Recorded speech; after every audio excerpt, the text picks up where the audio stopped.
நீங்க யாராச்சும் காக்காவை night time பார்த்துருக்கீங்களா? எனக்கும் ரொம்ப நாளா டவுட் இருக்கு, நைட் டைம் இவனுங்க எங்க போறானுங்க, என்னன்னு தெரிஞ்சே ஆகும்னு கூகுள்ல சர்ச் பண்ணேன்.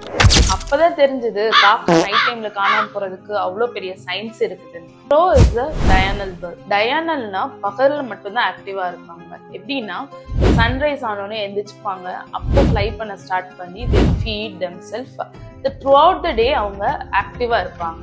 க்ரோவோட ஐ ஸ்ட்ரக்சர் நம்மளோட ஹியூமன் ஐ ஸ்ட்ரக்சர் மாதிரியே இருக்கும். பட் ஹியூமன் ஐல rod cells and cone cells ரெண்டுமே இருக்கும். ராட் செல்ஸ் லோ லைட்ல டார்க்னஸை கிளியரா பார்க்க ஹெல்ப் பண்ணும்.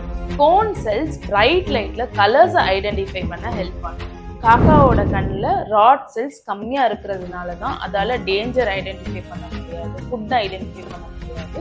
அதனாலதான் அதை காப்பாத்திக்கிறதுக்காக அது சேஃபா நைட் டைம்ல ஒரு இடத்துல இருக்கு. மூணாவது ரீசன் ரூஸ்டிங் பிஹேவியர். சன்செட் ஆனதும் காகங்கள் எல்லாம் லார்ஜர் குரூப்ஸ்ல ஸ்பெசிபிக் ட்ரீஸ்ல கேதர் ஆகும். thousands of crow at one tree. One crow alone easy for predators. Thousands of crow together predators பயப்படும். இந்த சர்வைவல் ஸ்ட்ராட்டஜியை தான் கம்யூனல் ரூஸ்டிங்னு சொல்றாங்க.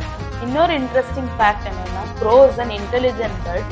ஆஃப்டர் மெனி இயர்ஸ் ஆல்சோ அது உங்க ஃபேஸை ரிமெம்பர் பண்ணும். நீங்க ஏதாவது பண்ணியிருந்தீங்கன்னா அது கண்டிப்பா உங்களை ரிவெஞ்ச் எடுக்கும். ஸோ ஃப்ரெண்ட்ஸ், இவனுங்கெல்லாம் நைட்ல காணாம போகல, கூட்டமா தூங்க போறாங்க. இது உங்களுக்கு முன்னாடியே தெரியுமா இல்ல இப்பதான் தெரியுமா? கமெண்ட் பண்ணுங்க. Follow my page for more real talks. நம்ம எல்லாருமே ஒரே போட்ல தான் டிராவல் பண்ணிட்டு இருக்கோம். Come on, let's live each other together.